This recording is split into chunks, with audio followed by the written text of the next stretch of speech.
오늘 우리에게 주시는 하나님의 말씀 창세기 9장 8절부터 17절까지의 말씀입니다.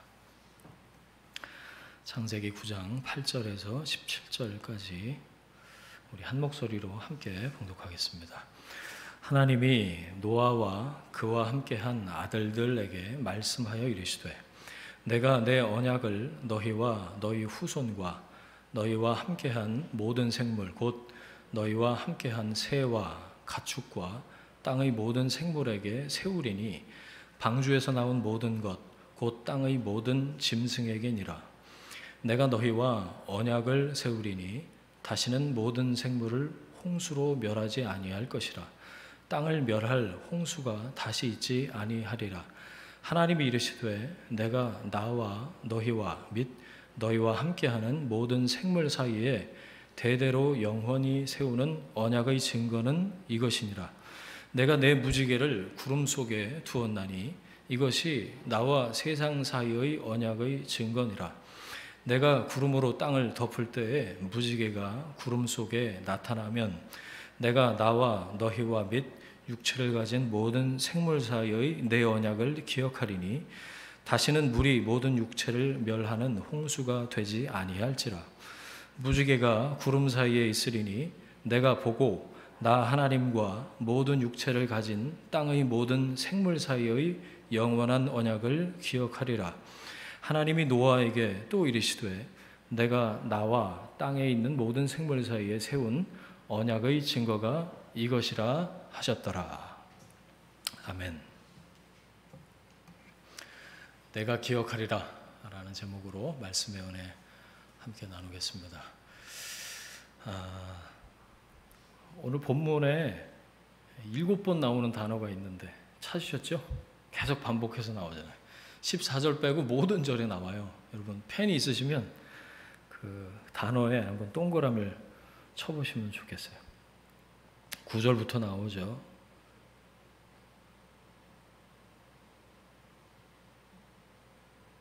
일곱 번 나와요. 언약입니다. 언약. 그렇죠? 여러분 이 성경 말씀 전체가 말씀 언자 약속할 때 약자 그래서 언약입니다. 성경 전체가. 그래서 앞에 두꺼운 걸 뭐라고 그러죠? Old Testament. 그래서 옛날 오래된 언약. 그래서 구약이라고 그러고 뒤에 좀 얇은 거를 New Testament. 그래서 신약이라고 그러죠.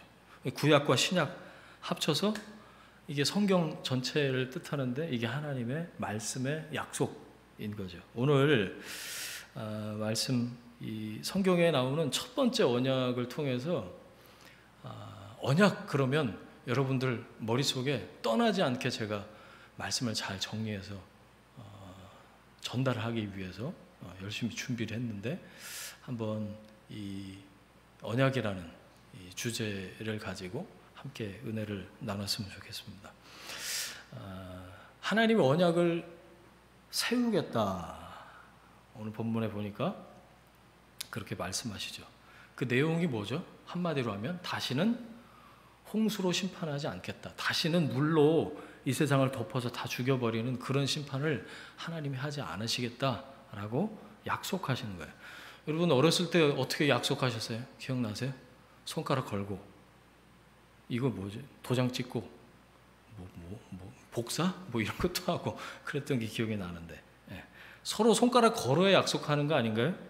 혹은 갑과 을이 있어서 서로 지켜야 될 것들을 쭉 문서에 나열을 하고 그다음에 도장 꽝꽝 찍어서 서로 주고받아야 이 계약이 성립되는 거 아니에요?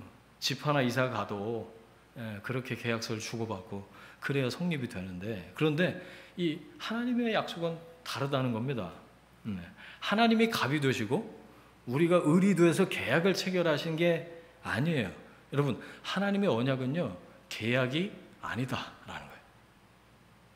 이게 첫 번째입니다. 일방적인 약속. 자 기억하세요. 하나님의 언약은 뭐예요? 계약이 아니에요. 하나님이 갑이 되시고 내가 을이 돼서 내가 할 거 하고 그러면 하나님이 하실 거 하고 이래갖고 쫙 맞아 떨어지고 이러는 형태의 계약 약속이 아니라는 일방적인 하나님의 약속. 여러분 하나님의 사랑이 무조건적이시잖아요. 그래서 이 땅에 없었던 단어가 생겼어요. 신약에 가면 아가페라는 사랑이 생겼어요. 그거는 이 사람 사이에 있는 남녀 사이에 특별히 있는 그런 에로스의 사랑, 그리고 우정, 필리아의 사랑, 이거 말고 신약에 가니까 아가페라는 사랑이 생겼는데 그게 바로 하나님의 일방적인 사랑이에요. 여러분, 은혜도 일방적이잖아요. 언약도 마찬가지 일방적이라는 거예요. 은혜 받아봐서 아시잖아요. 은혜가 어떻게 오죠? 어느 날 갑자기 옵니다. 하나님 은혜를 주옵소서 우리가 간구하고 원하지만 하나님이 나에게 필요하시다 생각하실 때 필요하신 걸로 은사도 주시고 하나님이 은혜를 주시잖아요. 불현듯 찾아오는 게 은혜잖아요. 그렇죠? 언약도 그래요. 그리고 중요한 거 하나, 나의 어떠함과는 상관없이 이게 체결된다는 거예요.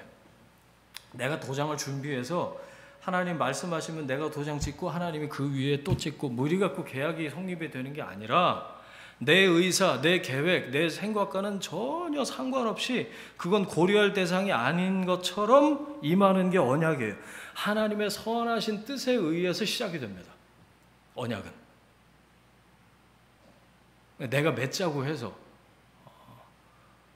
때를 쓰고 그다음에 원한다고 금식하고 이래서 되는 게 아니라 하나님의 선하신 뜻에 의해서 하나님의 때 하나님의 방법으로 스타트되는 게 언약이죠.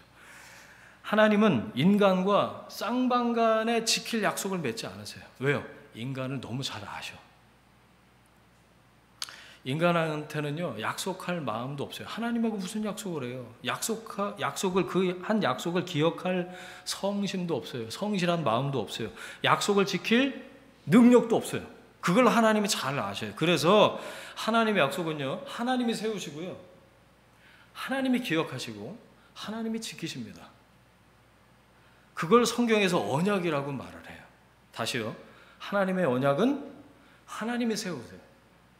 그리고 하나님이 그 언약을 기억하시고 하나님이 지키신다. 그걸 성경에서 언약, 하나님의 약속이라고 얘기하는 거예요. 성경에서 이 언약이라는 단어가 처음 나오는 곳을 한번 찾아보겠습니다. 오늘 9장이잖아요. 그 앞에 홍수 심판 이전에 이게 나와요. 창세기 6장 한번 찾아볼까요? 창세기 6장 17절 18절입니다. 내가 홍수를 땅에 일으켜, 그러니까 아직 홍수 심판 이전이죠. 무릇 생명의 기식 있는 육체를 천하에서 멸절하리니 땅에 있는 자가 다 죽으리라. 그러나 너와는 내가 내 언약을 세우리니. 거기다 동그라미 밑줄 치세요. 6장 18절이네요. 거기 성경에 최초의 언약이라는 단어가 등장하는 곳이에요. 거기가 너는 내 아들들과 내 아내와 내 자부들과 함께 그 방주로 들어가라. 그리고 오늘 본문인 9장에, 그러니까 홍수 심판이 끝난 이후에 한 번 더 언약을 말씀하세요. 9장 오늘 본문이에요. 10절, 9절 10절. 내가 내 언약을, 그 다음에 10절 맨 끝에 세우리니 그랬습니다. 주어, 목적어, 서술어 찾아보세요. 내가 내 언약을 세우리니. 자, 보세요. 홍수 심판 이전에 하나님이 언약을 최초로 말씀하시고 홍수 심판 이후에 한 번 더 그 언약을 말씀하시죠. 노아를 통해서 말씀하셨다. 그래서 이걸 노아 언약이라고도 하고, 그 다음에 하나님이 언약의 증거로 뭘 보여주시죠? 하늘에 구름 사이에 무지개를 처음 띄워주세요. 이걸 그래서 무지개 언약이라고도 불러요. 신약자들이 이제 이름을 붙인 거예요. 이사야서에는 이렇게 나와요. 한번 찾아볼까요? 이사야서 54장입니다. 이사야서 54장, 구약 1035페이지쯤에 있습니다. 이사야서 54장 9절에서 10절이에요. 한번 같이 읽겠습니다. 이사야 54장 9절에서 10절. 이는 내게 노아의 홍수와 같도다. 내가 다시는 노아의 홍수로 땅 위에 범람하지 못하게 하리라 맹세한 것 같이 내가 네게 노하지 아니하며 너를 책망하지 아니하기로 맹세하였노니 산들이 떠나며 언덕들은 옮겨질지라도 나의 자비는 네게서 떠나지 아니하며 나의 화평의 언약은 흔들리지 아니하리라. 너를 긍휼히 여기시는 여호와께서 말씀하셨느니라. 이사야라는 선지자가 활동할 당시까지 하나님이 그 언약을 계속해서 붙들고 계시다는 거예요. 왜요? 너를 이 10절에 보니까 긍휼히 여기신다. 하나님이 불쌍히 여기셔서 하나님의 멀시, 그 자비가 이 언약이 흔들리지 않도록 하나님이 붙들고 계신다. 이스라엘을 긍휼히 여기시는 하나님, 화평의 언약을 주신다. 그 언약은 흔들리지 않을 거다. 하나님이 이렇게 일방적으로 언약을 맺으시고 세우시고 언약을 기억하시고 언약을 지키시는 이유가 뭘까요? 여러분, 이유가 궁금하지 않으세요? 우리한테 뭔가를 요구하신 적이 없어요. 그리고 기대도 하지 않으세요. 일방적으로 언약을 맺으신 이유가 뭘까요? 창세기 맨 처음 말씀 1장 1절 시작. 태초에 하나님이 천지를 창조하시니. 우리가 이 말씀으로 하나님이 어떤 분이신지를 알았습니다. 그렇죠? 그리고 우리의 정체성을 확인했어요. 하나님은 창조주이십니다. 나는요? 우리는 피조물이죠. 여러분, 우리는 스스로 존재하는 자가 아닙니다. 우리는 자존자가 아니에요. 스스로 존재하시는 분은 창조주 하나님 한 분이십니다. 그 무엇도 어떤 사람도 하나님을 대신할 수가 없어요. 우리는 철저히 창조주 하나님께 의존된 의존자로 살아가는 피조물이죠. 하나님이 주어가 되시는 삶이에요. 하나님을 주인으로 인정하는 만큼 그분이 내 삶을 다스리신다. 이 말씀 한번 나눴던 것 같아요. 그렇죠? My kingdom done. 그때 Thy kingdom come. 하나님의 나라가 임하는 거죠. 그런데 이 의존자로 살아야 될 인간이 자존자의 자리를 넘본 거죠. 하나님처럼 돼서 내가 스스로 선악을 판단하고 자기가 다스리는 내 나라를 만들어서 내 이름을 내려고 합니다. 어제인가요? 어제 말씀이죠. 그 바벨탑. 우리 이름을 내자. 모여서 높이 높이 쌓고 흩어짐을 면하자. 아담의 불순종부터 가인의 살인 이후로 죄악이 급속하게 이 땅에 퍼지기 시작했죠. 무슨 일이 있었죠? 하나님의 아들들, 저는 셋의 후손이라고 해석을 하는데 거룩한 족속의 사람들이 사람의 딸들 가인의 후손들과를 중에 자기가 원하는 모든 여자를 취했다. 말도 안 되는 거예요. 그리고 어떤 인간이 나오냐면 주중에 묵상하다가 라멕이라는 인간을 봤는데 벌써 아내가 둘이에요. 일부 일처제가 벌써 거기서 무너지고 아내들한테 고래고래 소리를 지르는 장면이 창세기 4장에 나와요. 하나님이 디자인하셨던 원래 세상 아름답고 하나님을 거룩하게 섬기고 그 안에 풍성함에 있던 그 동산, 그것이 깨어지고 하나님이 보시기에 심히 좋았더라. 그 세상이 아니라 자기 판단을 따라서 자기 마음대로 자기 욕심을 따라서 취하고 버리고 죽이고 그야말로 죄가 만연한 세속이 되어버리죠. 그래서 홍수 심판 직전에 하나님이 뭐라고 그러셨냐면 세상이 죄악으로 가득했다. 그리고 그 마음으로 생각하는 게 모든 게 다 악할 뿐임을 보셨다. 땅 위에 사람 지으셨음을 한탄하셨다. 그 말씀이 6장에 나오죠. 그건 하나님이 창조 내가 괜히 해갖고 이 고생이네.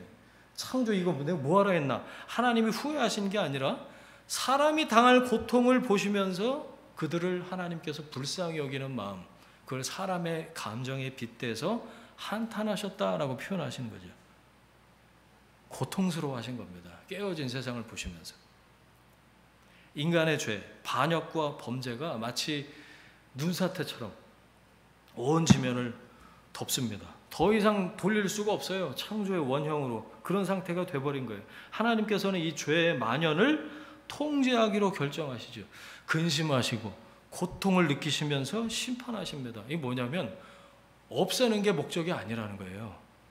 고치고 계신 겁니다. 6장 13절에 보니까 하나님이 노아에게 말씀하세요. 모든 혈육 있는 자의 포악함이 땅에 가득함으로 그 끝날이 내 앞에 이르렀으니 내가 그들을 땅과 함께 멸하리라. 그래서 하나님이 고치시는 그 의도를 갖고 계신 게 뭐냐면 6장 8절이죠. 그러나 노아는 여호와께 은혜를 입었더라. 하나님이 고치고 계신 거예요.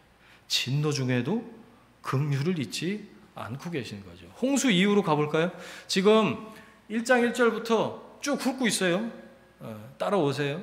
홍수 이후에 8장 21절 보세요. 여호와께서 그 향기를 받으시고, 그러니까 홍수 심판 끝나자마자 노아가 마른 땅을 밟고 제일 먼저 한 게 하나님 앞에 정결한 짐승을 가지고 번제를 드리잖아요. 하나님이 그 향기를 받으셨다고 그랬어요. 그러면서 말씀하시죠. 그 중심에 이르시되 내가 다시는 사람으로 말미암아 땅을 저주하지 아니하리니 이는 사람의 마음이 계획하는 바가 어려서부터 악함이라. 사람이 어려서부터 악한 게요, 홍수 이전이나 이후나 똑같아요.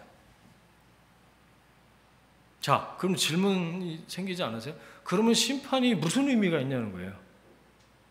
심판을 하면 좀 나아져야죠. 어려서부터 생각하는 게 악한 게 홍수 심판 겪고 나서 정신 바짝 차리고 새롭게 고쳐져서 좀 나아졌다, 이렇게 나와야 되는 거 아닌가요? 자, 8장 17절 보세요. 너와 함께한 모든 혈육 있는 생물 곧 새와 가축과 땅에 기는 모든 것들 다 이끌어내라. 이것들이 땅에서, 그 다음 보세요, 생육하고 땅에서 번성하리라. 뭐가 생각나세요, 여러분? 하나님이 처음 만드시고 아담과 하와를 통해서 말씀을 주신 게 기억나지 않으세요? 생육하고 번성하고 땅에 충만하라. 하나님의 창조 의지가 홍수 이후에도 꺾이지 않고 있는 거예요. 이해되세요? 그러니까 홍수 심판 이후에도 싹수가 누렇구나, 그렇게 40일 동안 하늘의 창이 열려서 이 땅 모든 생물이 다 죽을 만큼 엄청난 심판을 내렸는데도 정신을 못 차리는구나. 하나님은 그렇게 말씀하지 않으시고 다시 이 땅에서 생육하고 번성하라. 하나님이 창조에 원래 의도하셨던 목표를 포기하지 않고 계신다는 거예요. 홍수 이후에도. 여러분, 하나님의 선하심과 이 하나님의 성실하심이 하나님의 언약을 이루어 가시는 줄 믿습니다. 인간에게 뭘 기대하고 계신 게 아니에요. 모든 피조물들에게 창조할 때부터 이미 허락하셨던 그 복을 하나님께서 기어코 완성해 가시고자 한다는 걸 보여주신다는 점에서 홍수 심판은 의미가 있는 거죠. 하나님의 선하신 뜻, 그걸 기어코 하나님께서 이루어 가고야 마시겠다. 하나님의 의지, 그래서 언약이 등장하는 거예요. 자, 여기까지 쭉 말씀드렸어요. 자, 근데 이 언약이 어떻게 이루어지는가도 굉장히 중요한 것 같아요. 이 노아의 스토리를 히브리서 먼저 좀 찾아볼까요? 히브리서, 신약 히브리서 11장 7절이에요. 읽어볼게요. 믿음으로 노아는 아직 보이지 않는 일에 경고하심을 받아 경외함으로 방주를 준비하여 그 집을 구원하였으니 이로 말미암아 세상을 정죄하고 믿음을 따르는 의의 상속자가 되었느니라. 노아가 누가 됐다고요? 의의 상속자. 의가 있는데 그것을 상속한대. 헤리턴스. 넘겨서 대대로 물려서 준다는 거예요. 이게 무슨 뜻일까요? 여러분, 창세기 6장 9절에 노아는 의인이요 당대 완전한 자고 하나님과 동행했다, 그런 말씀이 나와요. 여러분, 의인이다라는 표현은 성경에서 오를 의자를 righteousness 쓰면 그거는 곧 하나님과의 올바른 관계라고 이해하시면 됩니다. 그러면 다 맞아요.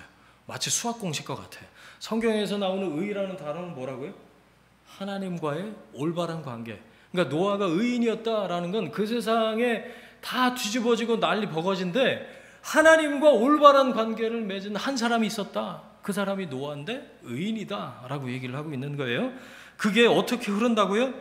의의 상속자. 하나님과 올바른 관계 맺는 게 무엇인지 노아를 통해서 헤리턴스, 대대로 흐르기 시작한다고요. 노아, 셈, 함, 야벳, 그리고 그 중에서도 셈의 족보 쭉 나오죠. 이어집니다.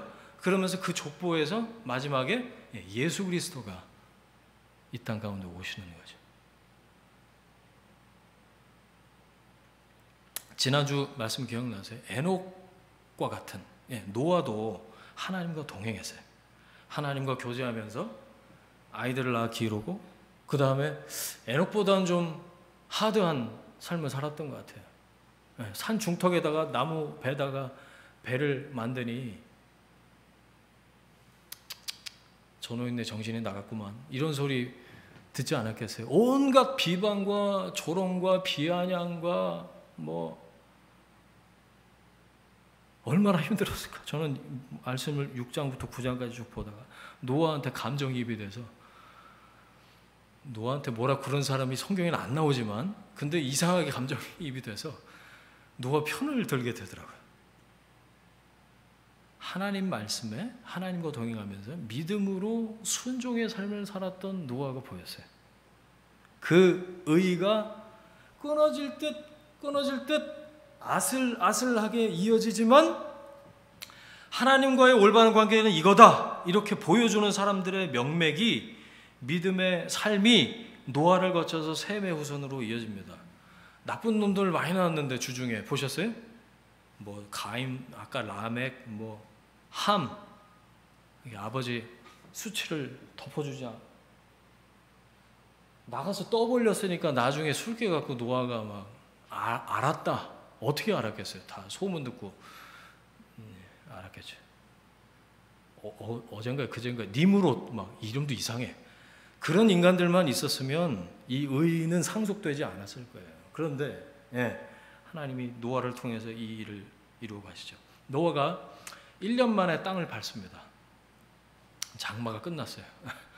홍수 심판이 끝이 나고, 방주에도 나오자마자 뭘 했다고요? 여호와께 제단을 쌓고 번제를 드렸다. 8장 21절 아까 봤어요. 여호와께서 향기를 받으셨다. 그러면서 하시는 말씀 기억나세요? 사람의 마음이 원래 악하기 때문에 내가 사람으로 말미암아 땅을 저주하지 않겠다. 이게 뭐냐면, 너희들이 악한 게 홍수 이전이나 이후나 똑같구나. 너희들이 악하기 때문에 이 세상을 내가 너희한테 맡겼는데 잘 다스리라고.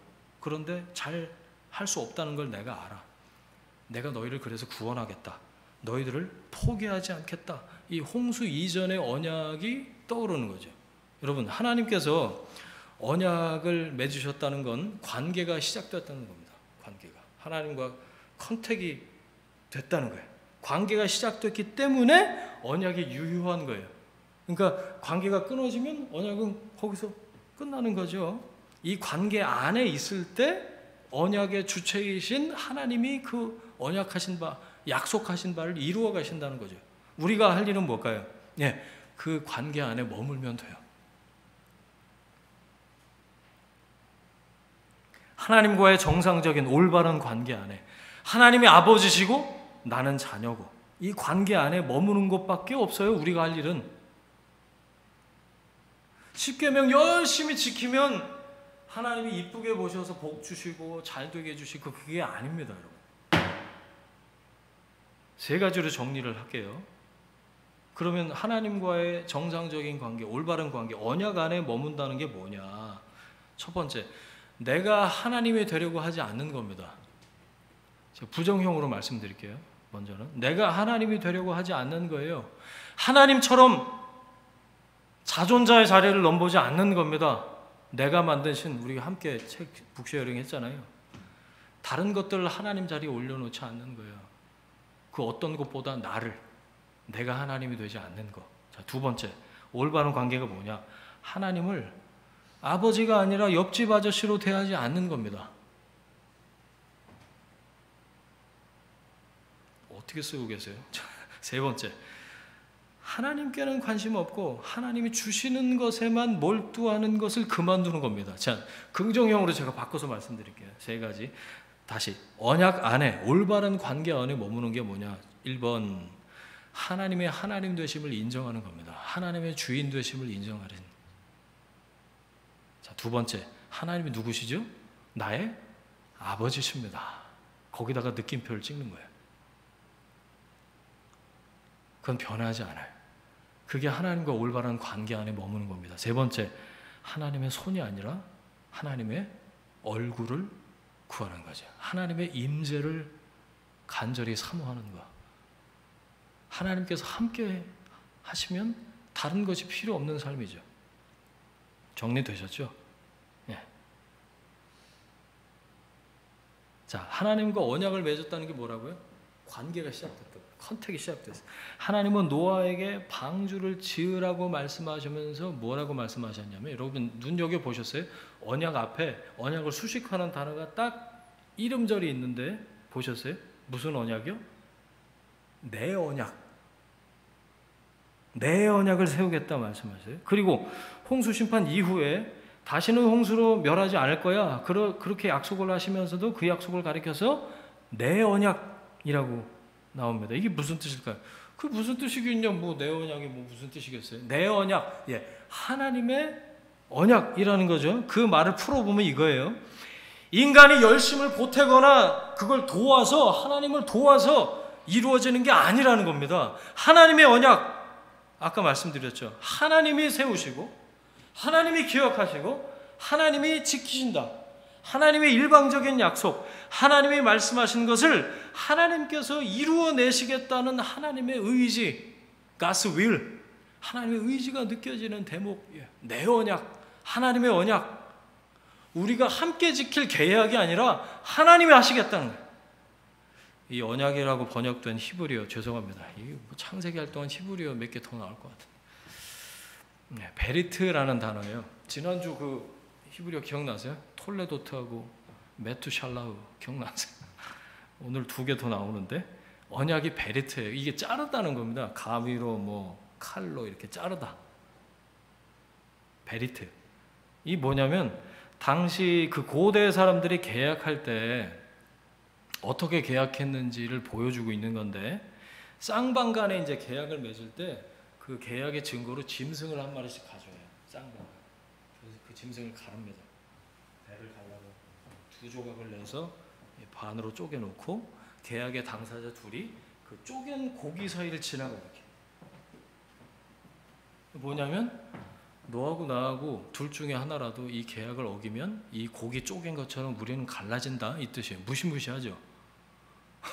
그냥 요즘처럼 계약 어기면 뭐 벌금 위약금 내고 이게 아니고 그 자리에서 자른다, 잘라진다. 그러니까 이 고대 사람들이 생각하는 약속, 계약의 그 엄중함이 어떤 건지 보여주고 있죠.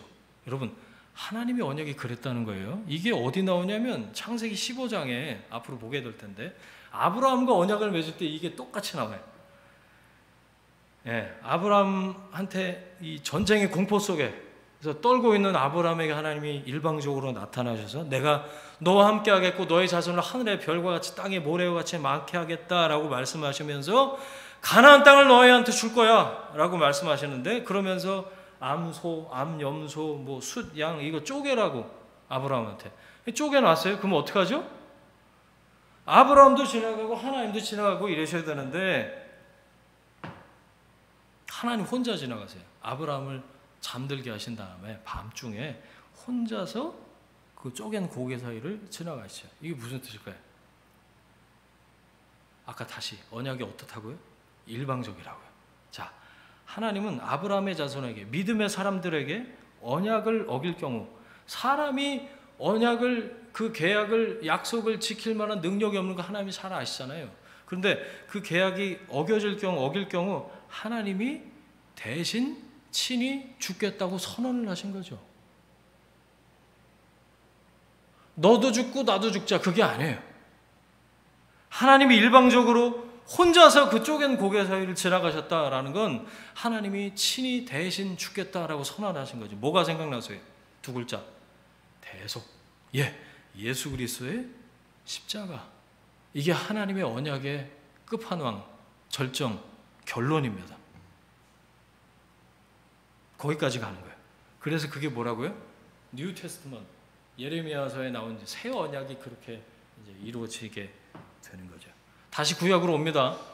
이 예수 그리스도 십자가, 대속의 상징, 언약의 증거, 이게 구약의 오늘 본문에도 나오는데 2가지가 나와요. 첫 번째 방주가 그거고, 그 다음에 무지개, 이게 언약의 증거로 나오죠.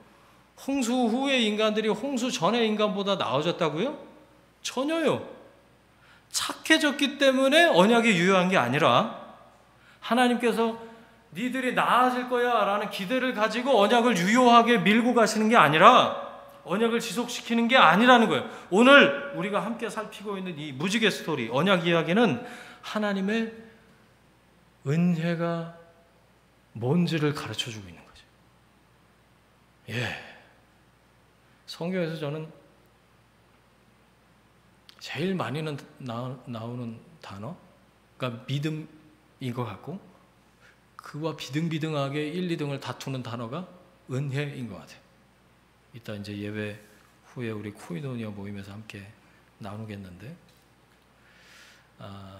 아까 언약은 관계가 성립되는 증거다라고 말씀드렸죠. 여러분, 사람의 약속은 어떻죠? 살아있는 동안만 유효합니다. 죽으면 그 자리에서 끝나요. 대부분의 약속은 죽음으로 효력이 정지됩니다. 그런데 인간 사이에 영원히 지켜지는 약속은 세상에 없잖아요. 그런데 오늘 12절 말씀 보세요. 영원히 세우는 언약이라는 표현이 나와요. 그죠? 하나님의 언약은 유효기간이 없어요. 영원히 효력을 지닙니다. 할렐루야, 할렐루야. 하나님의 약속은 영원합니다. 왜? 영원하신 분의 약속이기 때문입니다. 다시요. 베리트. 생명을 걸고 베푸시는 은혜입니다. 그래서 하나님의 약속은 신뢰할 수가 있어요. 하나님의 말씀을 믿는 거죠. 그분의 선하시고 신실하신 성품을 믿는 겁니다. 결국엔 그분을 믿는 거죠.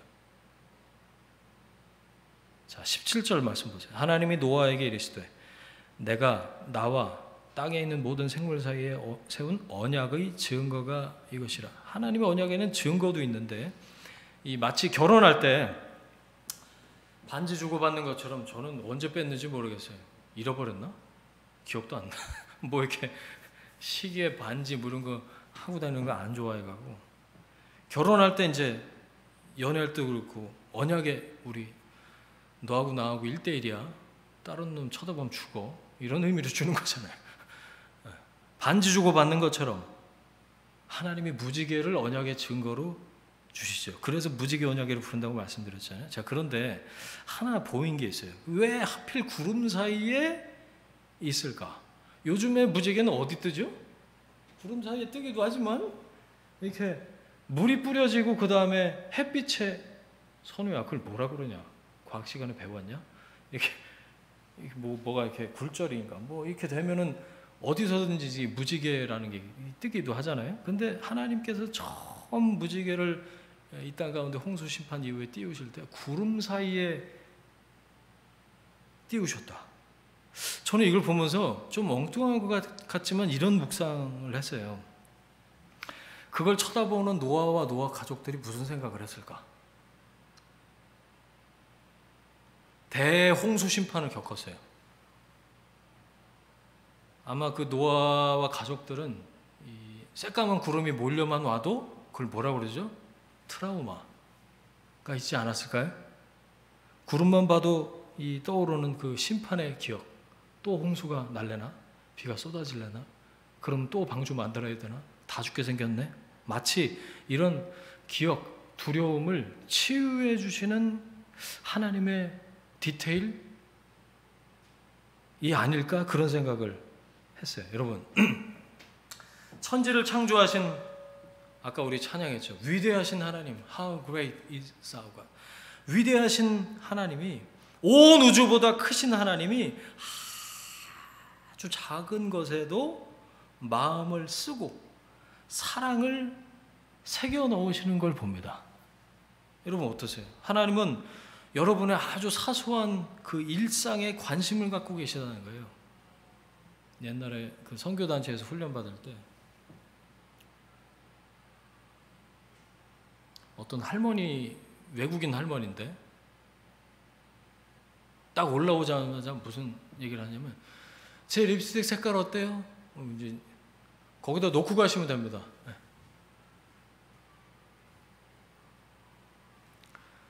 립스틱 색깔 어때요? 이렇게 물어보더라고요. 아니, 성경 말씀 전하러 오셔갖고 립스틱 색깔을 물어보는 거예요. 그러더니 뭐라고 그러셨냐면, 이 립스틱 색깔 아침에 하나님이 골라주신 거예요. 제가 속으로 뭐라고 하냐면, 저 이단 또 났구만. 어디서 온 이단이야? 속으로 그렇게 생각했어. 하나님이 립스틱 색깔을 골라주었다고? 저건 2단도 아니고 3단, 4단이구만. 속으로 그렇게 생각을 했어. 이제 그 조이 도우슨이라는 분이셨는데 작년인가 올해 돌아가셨어요. 하나님의 음성을 듣는 법이라는 책을 쓰신 분이세요. 왜 그렇게 얘기했는지 그 한 주간 그분 강의를 들으면서 이해하게 됐어요. 여러분, 하나님이 너무 멀리 계셔서 온 우주에 광대하시고 위대하신 분이시지만 하나님은 우리의 아주 사소한 일상에도 관심을 갖고 계시고 사랑을 쏟고 계시다는 거, 우린 그걸 잊을 때가 너무 많아요. 저는 그렇게 생각해요. 하나님의 스케일이 무한으로 크시고요, 하나님의 디테일은 무한으로 작습니다.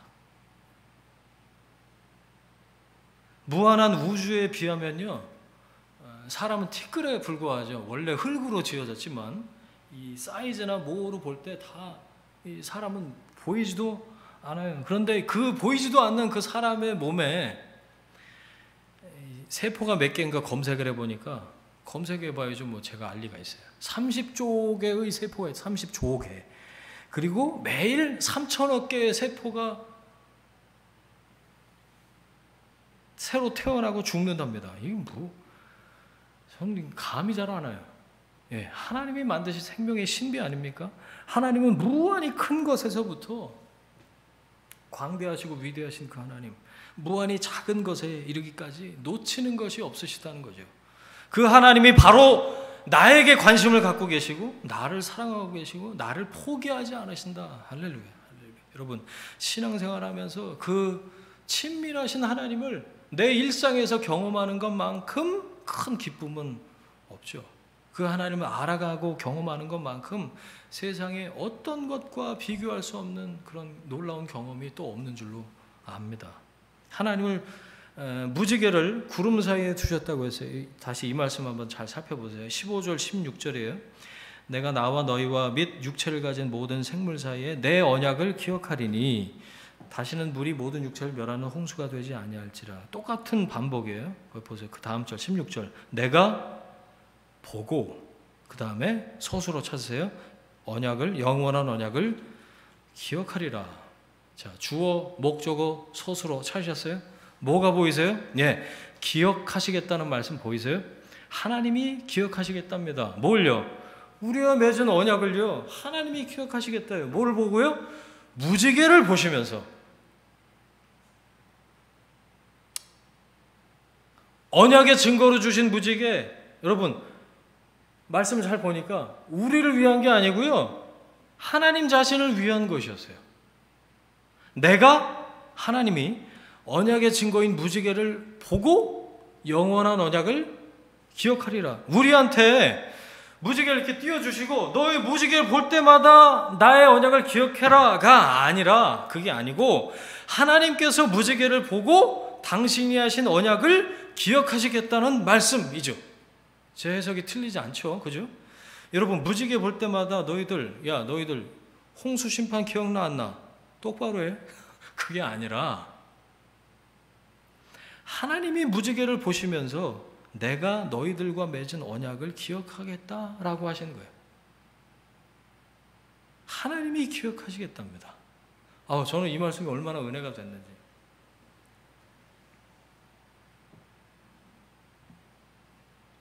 무지개 봤지? 똑바로 해. 이게 아니라 하나님이 기억하시겠다는 거예요. 하나님이 잊지 않으시겠답니다. 하나님이 영원히 잊지 않으시고 기억하시겠답니다. 여러분, 이것보다 더 큰 은혜가 있습니까? 이거면 되는 거 아닙니까? 다른 게 뭐가 더 필요합니까? 하나님이 잊지 않으시면 다른 건 필요 없어요. 하나님이 기억하시면 되는 겁니다. 히브리어가 또 나와서 죄송합니다. 이 기억하다. 자카르라는 단어인데 예전 성경에는 권념하다라고 번역이 된 말이에요. 이건 이제 기억하다, 하나님이 기억하셨다라고 할 때 쓰는 말이에요. 단순히 어떤 사실을 기억하고 암기하는 정도가 아니고요, 주의와 특별한 주의와 관심을 기울여서 묵상하고 다시 일깨우는 적극적이고 능동적인 행동을 가리키는 말이 이 기억하다, 자카르라는 단어. 성경에서 이 단어가 처음 쓰인 게 8장 1절인데 하나님이 노아와 그 가족 함께 있는 육축 뭐 이걸 권념하사, 거긴 기억하사, 옛날 성경이 권념하사. 하나님께서 노아와 그와 함께 있는 모든 짐승들을 기억해 주셨다는 거예요. 언제? 홍수 중에. 비가 오고 온 땅이 물에 잠기고 방주 안에 들어가 있는 그 언약의 상속자와 그의 가족과 함께한 동물, 가축, 짐승들을 하나님께서 자카르 기억하셨다. 홍수 와중에 기억하고 계셨다. 자, 그럼 세 시제가 다 완성이 돼요. 홍수 이전에 하나님이 언약을 세우셨죠. 그 다음에 홍수 중에 하나님이 그 언약을 기억하십니다. 홍수 이후에 사람이 어려서부터 악하기 때문에 너희들한테 내가 기대하지 않고 하나님께서 세우신 그 언약을 내가 이루어 가겠다라고 말씀하시죠. 세 시제가 완전히 완성이 돼요. 영원히 하나님께서 자카르 하시겠다라는 이야기입니다. 자, 거의 마지막 말씀인데 이사야서 49장 한번 찾아보겠습니다. 아까 이사야서를 먼저 봤었나요? 이사야서 49장 14절부터 17절입니다. 이사야 49장 14절부터 같이 한번 읽을까요? 오직 시온이 이르기를 여호와께서 나를 버리시며 주께서 나를 잊으셨다 하거니와 여인이 어찌 그 젖먹는 자식을 잊겠으며 자기 태에서 난 아들을 긍휼히 여기지 않겠느냐. 그들은 혹시 잊을지라도 나는 너를 잊지 아니할 것이라. 내가 너를 내 손바닥에 새겼고 너의 성벽이 항상 내 앞에 있나니 네 자녀들은 빨리 걸으며 너를 헐며 너를 황폐하게 하던 자들은 너를 떠나가리라. 아멘. 아멘. 하나님이 나를 버리셨어, 우리를 잊으셨어, 우리를 잊어버리셨어 라고 얘기하는 시온, 하나님의 사람들, 이스라엘들이 이렇게 얘기를 해도 여인이 어찌 그 젖먹는 자식을 잊겠냐. 자기 태에서 난 아들을 불쌍히 여기지 않는 사람이 어디 있냐. 그들은 혹시 잊을지라도 나는 너희를 잊지 않는다. 나는 너희를 자카르 한다. 내가 너를 손바닥에 새겼다. 너희를 황폐하게 하던 자들이 떠나갈 것이다. 하나님이 이렇게 말씀하고 계세요. 하나님께로 그들이 다시 돌이키도록 하나님이 잊지 않고 계신다. 나를 기억하신다라는 말씀이에요. 우리들은요, 그 무지개 안에 있으면 돼요. 아까 말씀드렸죠.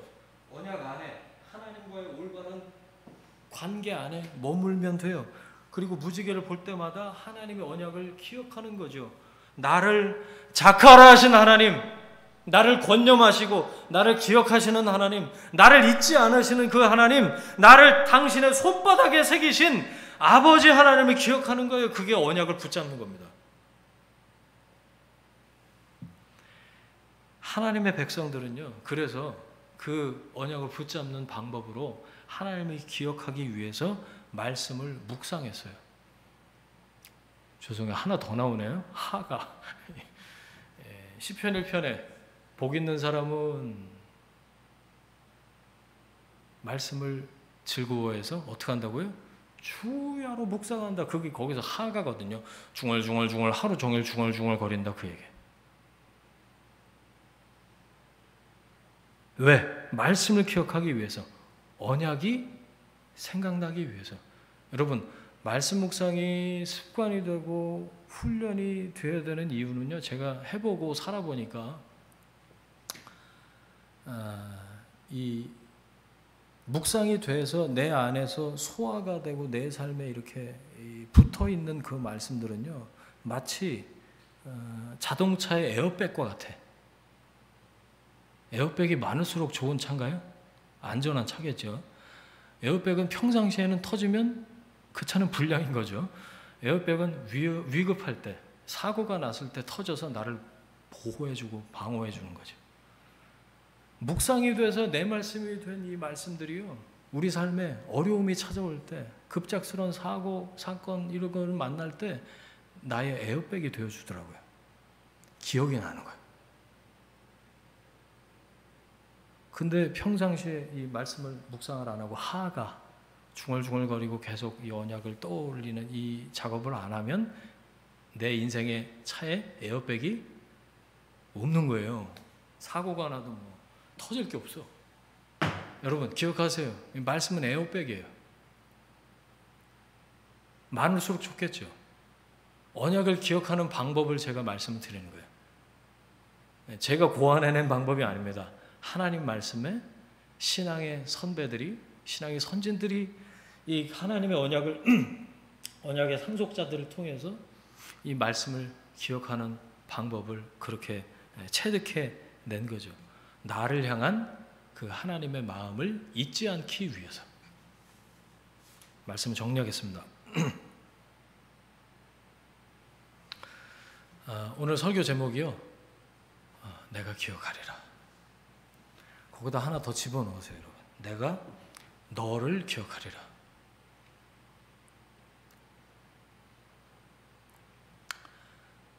나를로 써야죠, 여러분은. 내가 나를 기억하는 게 아니고 여러분 이름을 좀 써보세요. 너를 기억하리라. 하나님 우리를 영원토록 자카르 하시는 하나님이십니다.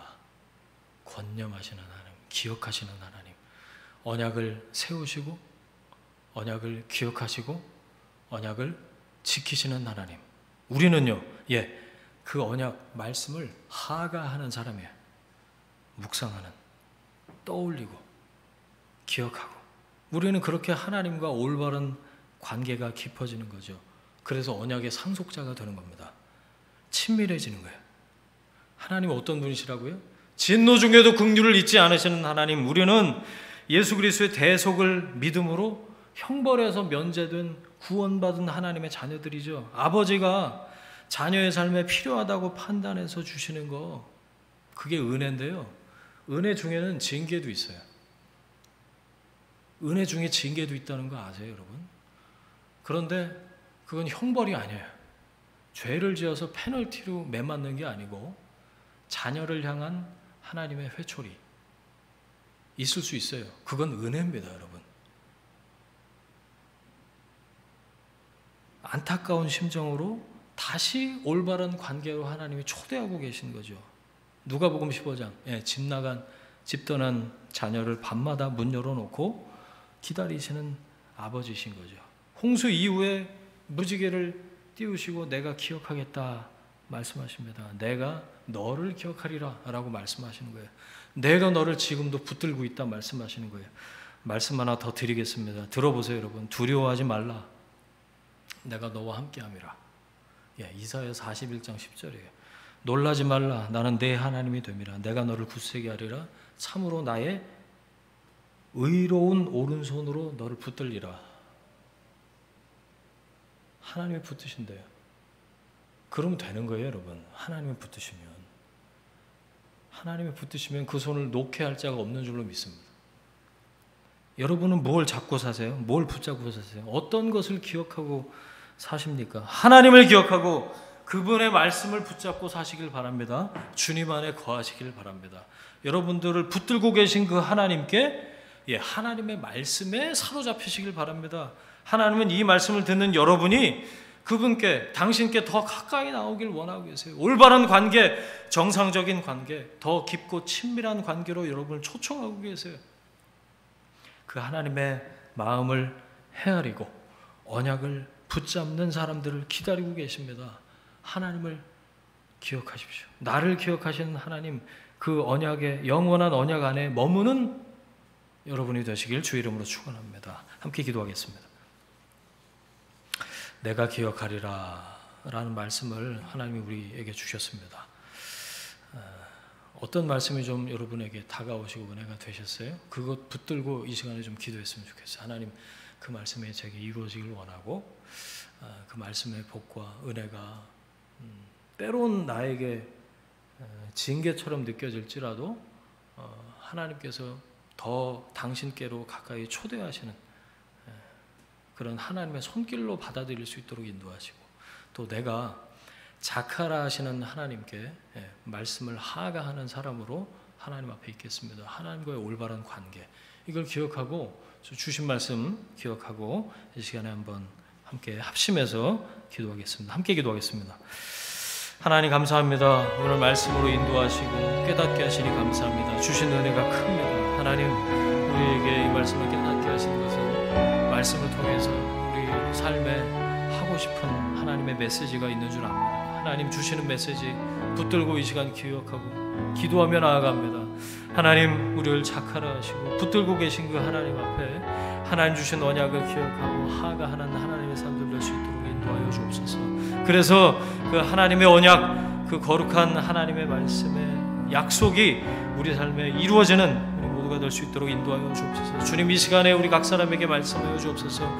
내가 너를 기억하리라. 내가 너를 붙들고 있다. 두려워하지 말아라. 내가 너를 굳세게 한다. 내가 내 의로운 오른손으로 너를 붙들고 있다. 주님 말씀하셔서요. 하나님 함께 하시는 그 하나님 때문에 다시 새로운 힘을 얻고 동력의 변화의 동력을 얻고 하나님께서 역사하시는 것을 깊이 깨닫고 또 믿음으로 반응하는 하나님의 삶을 될 수 있도록 인도하여 주옵소서. 거룩한 영이여, 이 시간 말씀을 우리 가운데 인쳐주시고 하나님의 거룩한 능력으로 임하여 주시기를 간절히 빌고 원합니다. 영원한 언약을 붙잡고 사는 하나님의 삶들 될 수 있도록 주님 인도하여 주옵소서. 성령님 축복하여 주옵소서. 이제는 우리의 주인 되신 예수 그리스도의 은혜와 하나님 아버지의 사랑하심과 성령님의 동행하심이 내가 기억하리라 말씀하시는 그 주님 안에 거하길 원하는 하나님의 사람들 위해 그들의 일터와 가정과 자녀들 위해 지금부터 영원까지 함께 하시기를 간절히 축원하옵나이다. 아멘.